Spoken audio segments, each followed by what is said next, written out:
Sir 43 बरस हो गए हाँ इस मुल्क को बने हुए। जी जी। जो भी सरकार आई उसने सबसे कम तवज्जो तालीम पर दी। अभी मैं जवाब में इसके मैं आपसे एक सवाल कर सकता हूँ जी। अभी आप मेरे को बताओ, आप खुद भी पढ़े लिखे आदमी हो, आपके हम टीवी पे देखते हैं प्रोग्राम। अभी ये बताओ आपके हमारे मुल्क में कितने % लोग जो है वो पढ़े लिखे हैं? सर 13% लोग। अल्लाह आपका भला करे। 13 नहीं जी। और गैर पढ़े लिखे कितने हैं? सर 87% अच्छा, अब आप मेरे को ये फरमाओ कि ये तवज्जो जो है किस पे देना चाहिए? सर 87%। इसीलिए हुकूमत जो है तालीम पे तवज्जो नहीं देती है। अच्छा।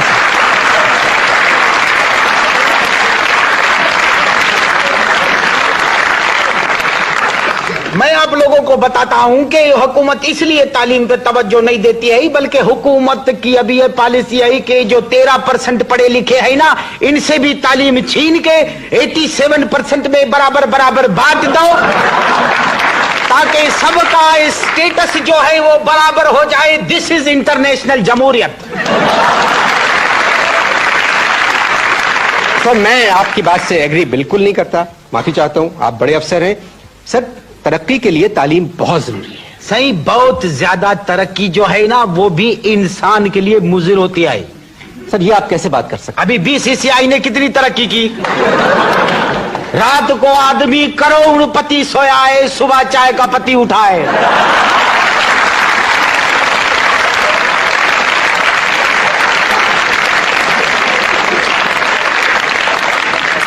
सर आप ये बैंक की मिसाल मत दें तालीम में। सर इस बैंक का तो नाम ना ले मेरे सामने। अख्तर ने मुझसे पैसे छुपाए, वो गए।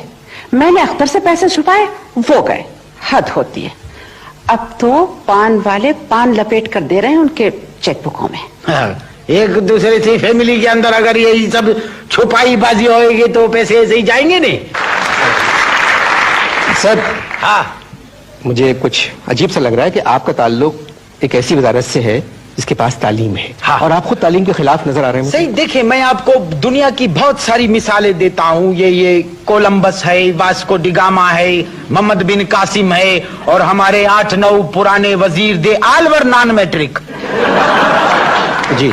सही, मशहूर होने के लिए तालीम जो है ना वो जरूरी नहीं है बिल्कुल भी। इसमें मुकद्दर की बहुत काउंट होता है, मुकद्दर काउंट होता है। समझ में आई बात? जी, जी, जी। अभी देखो मैं आपको अपनी वाइफ की मिसाल देता हूँ। MBBS किया है, डॉक्टर है वो जी। अभी ये 5 साल उसने इसमें लगा दिया। नहीं, अगर शादी पहले हो जाती तो ये 5 साल वेस्ट होने से बचते ना हमारे। सर तालीम औरत का जेवर है। जेवर, जेवर, बिल्कुल सही कहा आपने। मैंने जब BA पास किया था ना तो ये सारा जेवर मुझे अब्बा जी ने बनाया था।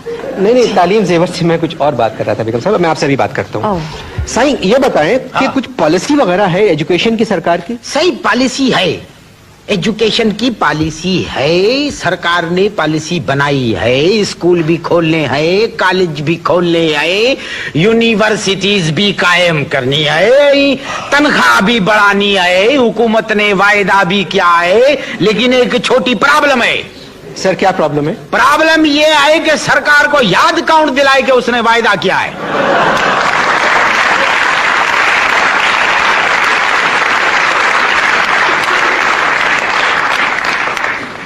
आप इतने बड़े ओहदे पे फायज हैं, आप याद दिलाएं सर। अरे बाबा माफी दो, एक दफा हमने याद दिलाने की कोशिश किया था, 20 ग्रेड से 19 पे आ गया। And by god I don't like 18। तो ये करें आप कि आप ये वजारत छोड़ दें। है? आप एजुकेशन मिनिस्ट्री छोड़ दें। फिर किधर जाए? दूसरी वजारत में जाए? अरे ये वाहिद वजारत है ये एजुकेशन की जिसमें मजे लगे पड़े हैं।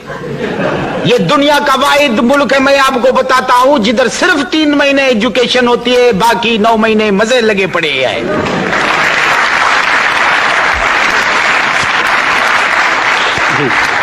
जरा सा कोई प्रॉब्लम होता है एजुकेशन बंद, जरा सा प्रॉब्लम होता है सारा नजला एजुकेशन पे आता है। एजुकेशन कैसे ठीक होगी? आप इंटरनेशनली कैसे खड़े होंगे? मैं कोई गलत बात आपसे बोल रहा हूं? और फिर इसी दरमियान में फॉरेन ट्रिप भी लगा देते हैं आपके लिए। हाँ। अच्छा, एक बात बताएं। हाँ, ये जो छोटे छोटे स्कूल खुले थे गरीब बच्चों के, इनका क्या हुआ? ये बुझ गए। सही, ये बुझ गए। ये किसी और पावर के बल्ब थे। अभी जहां तक बात आपका सरकारी उस पे है तो ठीक है। अब मैं आपको समझाता हूं। देखो ये गवर्नमेंट जो है ना ये स्टिक है, हम लोग उसके बफलो हैं। क्या? ये जितने फेलो है ना ये बफलो हैं, मतलब सिविल सर्वेंट। सिविल सर्वेंट जो है। अब मैं कैसे समझाऊं आपको, वो एक उर्दू में मिसाल है ना, जिसकी लाठी उसी की बफलो। जी जी है नहीं? जी जी समझ गया। बिल्कुल ऐसे ही हम लोग जो है वो बफलो है। हम लोग सिविल सर्वेंट के, हुकूमत जो भी आते हैं ना जी, जी। उसके मुलाजिम है, हमको फख्र है। और अभी देखो एक नई पॉलिसी आ रही है। नई पॉलिसी है तालीम फ्री फॉर ऑल कर दो। Free for all. Free for all, ना पढ़ाने वाले को पैसे दिए जाएंगे, ना पढ़ने वाले से पैसे लिए जाएंगे।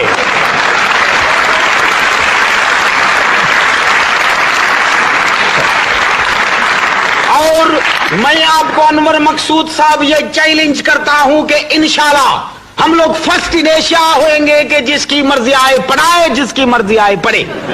फ्री फॉर ऑल, बताओ सही।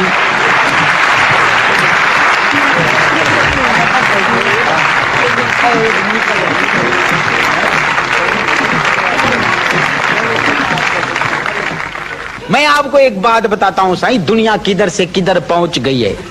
हम लोग एजुकेशन पे ही लगे पड़े हैं। Education education education. अरे साईं खुदा को मानो, ये हम लोगों को फिलासफर पैदा करने हैं, हम लोगों को स्कॉलर पैदा करने हैं, डॉक्टर पैदा करने हैं, इंजीनियर पैदा करने। ये छोटे छोटे ये एजुकेशनिस्ट पैदा करके आप इंटरनेशनल लेवल पे आप मुकाबला नहीं कर सकते। मैं सही जाता हूँ एजुकेशन कॉन्फ्रेंस में world over, Bhutan, Sri Lanka, Norway, इधर उधर दुनिया भर। भूटान में मेरे को याद आया, भूटान में तो अजीब सिस्टम है सही। उधर मुसाफिरों की चेकिंग जो है नहीं ऐसे तरीके से करते हैं, मेरी 4-5 दफा चीख निकलते निकलते रह गई सही। जी जी। मैं बोला बाबा ये तुम क्या किस तरह का चेकिंग, तो वो बोला इधर का तरीका ही यही है सही। हम लोगों को जो है नहीं फिलासफर पैदा करने हैं, हम लोगों को एजुकेशनिस्ट पैदा करने हैं, स्कॉलर पैदा करने हैं। बहुत सही कहा आपने। जी सर मैं बात कर दूं जरा से। मुझे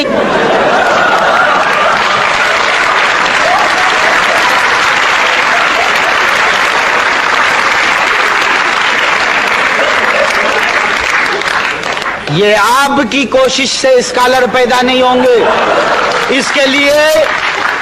इसके लिए पूरी कौम को कोशिश करनी पड़ेगी।